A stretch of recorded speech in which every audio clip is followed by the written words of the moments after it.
Hey guys, Hurricane Joe back. This is a special request. I had a nice gentleman that follows me wanted to see the rhythm parts of Steve Clark for the song Photograph. And since Photograph I think is the best rock riff ever written, I'm more than glad to oblige for it.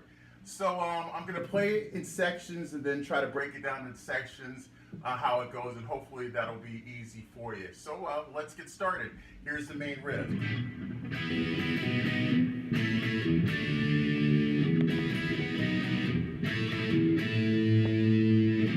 Okay, first things first, I want to notice if you try to learn this song going to the album's tuned down a half step. Some people say it's a quarter step, so it might be weird to get the tuning. The best way to play along to hear Steve Clark's parts cleanly is get the In the Round in Your Face video, and that's in standard tuning. And it's weird, Joe Elliott actually sang the song in a higher key live than he did on the actual album.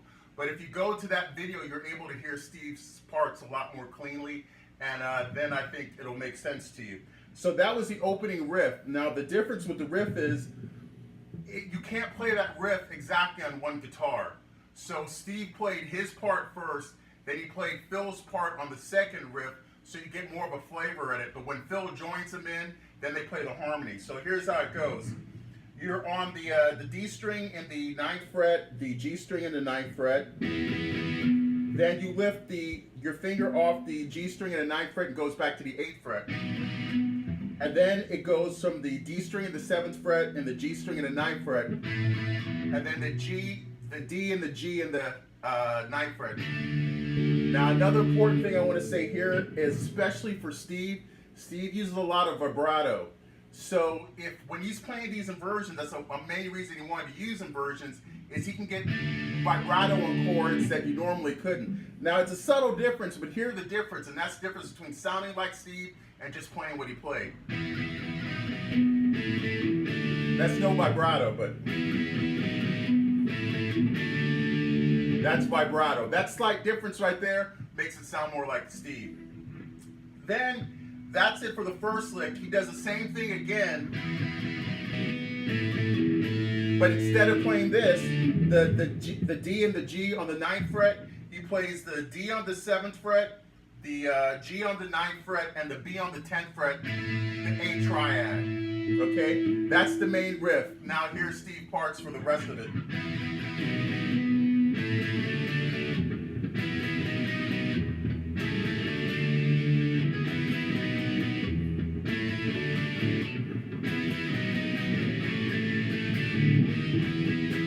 Okay, so he does that main riff, and then he slides down to an A. That's in the second position, an open A string, the D string on the 2nd fret, and the G string on the 2nd fret. Then he also adds a little, it's very subtle, but it's in there. He plays the D note, which is the B string on the 3rd fret.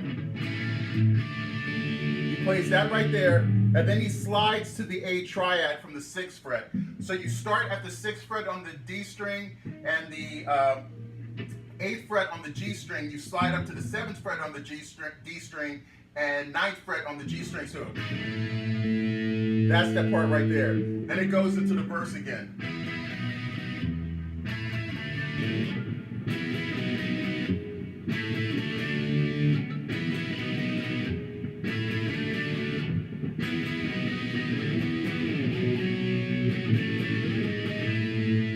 And this part right here, it's just a power chord. It's the A string on the 7th fret, the D string on the 9th fret, then it slides down to a B chord. That's the A string on the 2nd fret, D string on the 4th fret. Then it goes to an A chord. That's the open A string and the D string on the 2nd fret and the A string on the A note, but it's a G string on the 2nd fret. Then it does the slide again that I showed you before. Now, when it goes to the bridge, this will probably be the hardest section. Oh, look what you've done. Steve is actually playing the guitar part that it sounds like keyboard on the album, but it is some keyboards, but it's mostly Steve playing guitar, and it goes like this.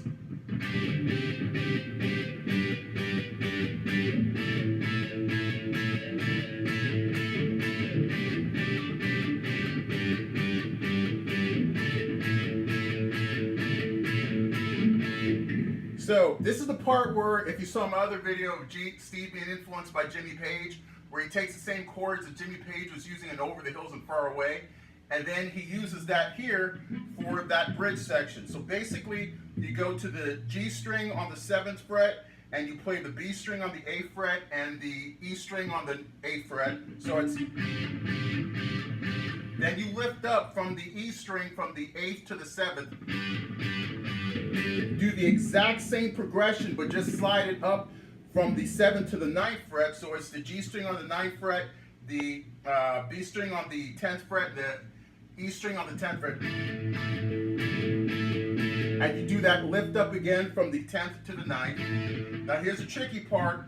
It does one switch of this chord where you have the E string on the 7th fret, the G string on the 9th fret, and the B string on the 10th fret. And then it goes back to the A chord that's in the 7th position, which is the G string on the 9th fret, the B string on the 10th fret, and the E string on the 7th fret. So it's,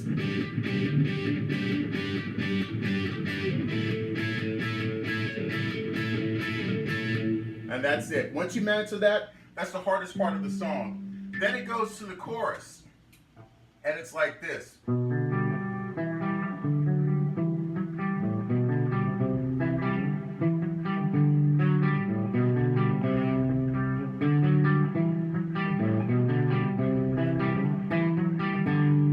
So basically, it is going the A string on the 2nd fret, open D and open G string.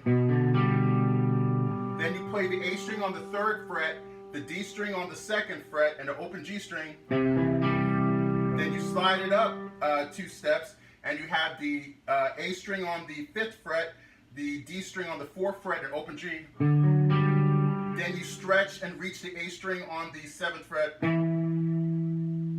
And then it plays the 4th string on the D string, the D string on the 4th fret, and an open G. And then it just varies it up different on the 2nd time.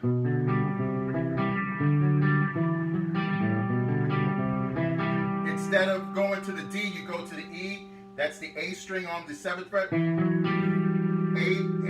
on the 7th, the D on the 4th, and an open G.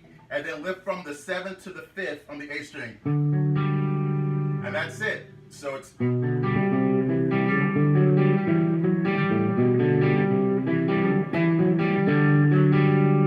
Okay, and after that, it goes back where it leads up to the solo part.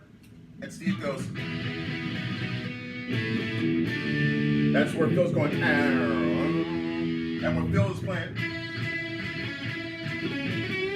When he's doing his solo, Steve goes like this.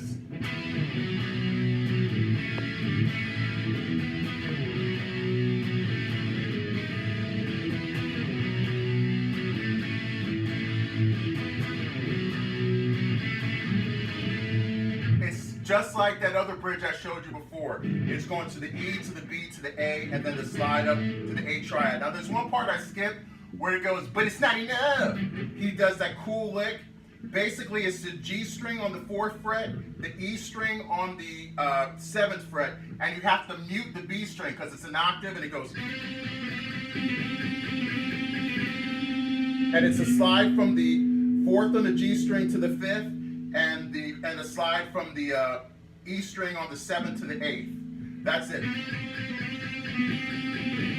You must mute that B string, and it's an octave. It's not just one string.